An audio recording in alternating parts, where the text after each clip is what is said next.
નમસ્કાર, હું રાજ.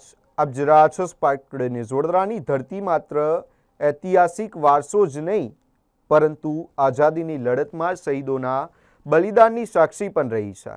ઓગસ્ટ ક્રાંતિ દરમિયાન વડોદરામાં પણ અંગ્રેજ શાસન સામે આંદોલનની જ્વાળા ભભૂકી ઉઠી હતી.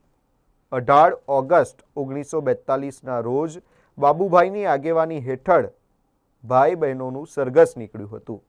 રાવપુરા વિસ્તારમાં સરઘસ દરમિયાન પોલીસ સાથે ઘર્ષણ થયું અને સ્થિતિ વણસી ગઈ.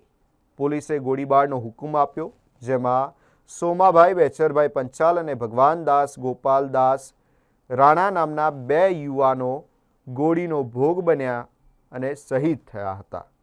આ ઘટના બાદ રાવપુરા વિસ્તારમાં 4 દિવસ સુધી કર્ફ્યુ જેવી સ્થિતિ રહી હતી અને જનતામાં ભારે આક્રોશ જોવા મળ્યો હતો. આજે પણ રાવપુરાની 5 પોળોના આ શહીદોનું બલિદાન વડોદરાના ઇતિહાસમાં ગૌરવ સાથે યાદ કરવામાં આવે છે. શહીદોની સ્મૃતિમાં દર વર્ષે શ્રદ્ધાંજલિ કાર્યક્રમ યોજાય છે અને તેમના બલિદાનને નમન કરવામાં આવે છે. ત્યારે આ જ અંતર્ગત આજે વડોદરા મહાનગરપાલિકાના મેયર ગીતાબેન મકવાણા દ્વારા તેમજ અન્ય મહાનુભાવો દ્વારા આ બંને શહીદોને શ્રદ્ધાંજલિ પાઠવવામાં આવી છે. રાવપુરા કોઠીપોળમાં આજે વડોદરા મ્યુનિસિપલ કોર્પોરેશન દ્વારા પુષ્પાંજલિનું જે આપણા વડોદરામાં વીર સુપૂત જે શહીદ થઈ ગયા એ લોકોનો આજે પુષ્પાંજલિનો કાર્યક્રમ રાખવામાં આવ્યો છે.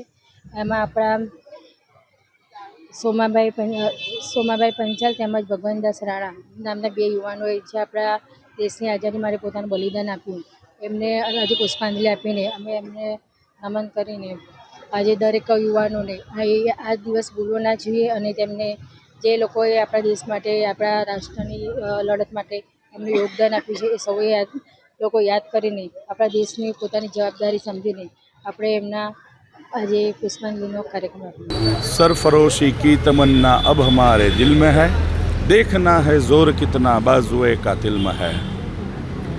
ભારતના સ્વાતંત્ર્ય સંગ્રામ વખતે આઝાદીની ચળવળમાં અનેક દેશના વીર સપૂતો, ભારત માતાના સપૂતો ભારત માતાને ગુલામીની જંજીરોમાંથી મુક્ત કરવા માટે થઈને દેશની ક્રાંતિકારી ચળવળમાં અનેક જગ્યાએ ચળવળ દરમિયાન શહીદ થયા હતા.